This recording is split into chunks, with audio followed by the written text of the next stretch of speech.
Congress has reauthorized the Small Business Innovation Research Program for another 3 years, despite some criticisms. A new report looks at how SBIR money is being spent and on what. Michael Crosby is the CEO of Leadership Connect that authored the report. Michael, welcome to the program. Thanks, Mimi. So you went through 5 years of data, you went through thousands of awards. Overall, how successful is this program? Well, what we found going through all the data is it's highly successful. So we compared it to venture capital, which is a private sector analogy, and we found that the SBIR program is 16% more successful than its private sector peer, which is pretty impressive. A common criticism of this program is that the money goes to the same companies that have learned to kind of game the system. Is there evidence of that? We didn't really find that. So almost half of all recipients just get one phase one award, and then that's it. And the pattern of success we saw is that SBIR recipients received multiple awards from multiple offices and multiple agencies. That's the pattern of success. Like so-called, SBIR mills, we really didn't see that in the data over a 5-year period. So which are the big technology areas that agencies are looking to fund through this program?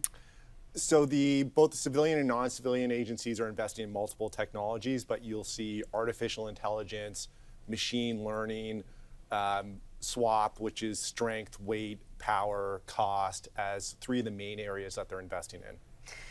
You know, it's no surprise that DoD is the one that's issuing a large portion of these SBIR awards, but which civilian offices are the main contributors? Sure. Health and Human Services, DHS, NASA are the 3 main offices that we saw, but we also saw Department of Transportation and many other civilian agencies participating in the program. Any new ones that were surprising? I mean, you mentioned transportation. What else? Any of the smaller ones? I think a lot of the sub-agencies within HHS were participating in the program, looking for innovations in medical research. That was interesting in our findings.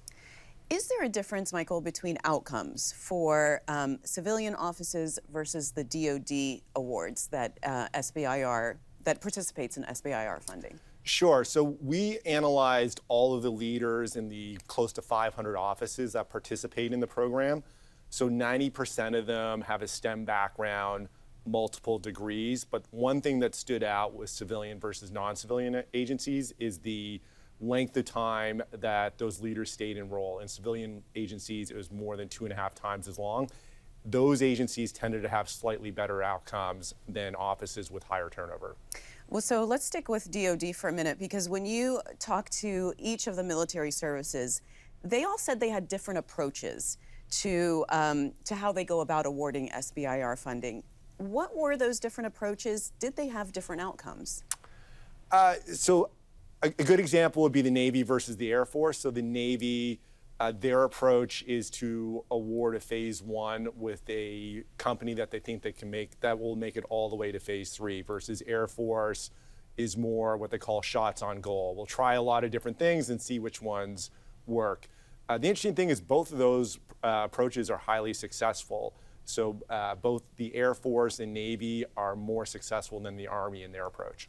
And when you say more successful, explain a little bit about those metrics. Sure. More success is defined as more companies making it all the way to phase 3, which implies that the specific agencies or departments were happy with the outcomes, and that those same companies were also getting kind of referred internally, like, here's a successful outcome we're getting. Your office should take a look at it as well. Tell me about what you learned about the people that are making these award decisions. What did you learn? Definitely straight out of central casting. So, national universities, anywhere from 2 to 5 degrees, over 90% STEM. What we saw with non-civilian agencies is often they have a private sector or non-profit experience in the resume versus civilian agencies. We didn't really see that. People tend to go to work at a civilian agency after college and stay there. So the bottom line is, the individuals making decisions on SBIR awards are highly technical people. And are you going to continue to be looking at this program moving forward? Is there anything specific that you'll be looking for maybe in next year's awards?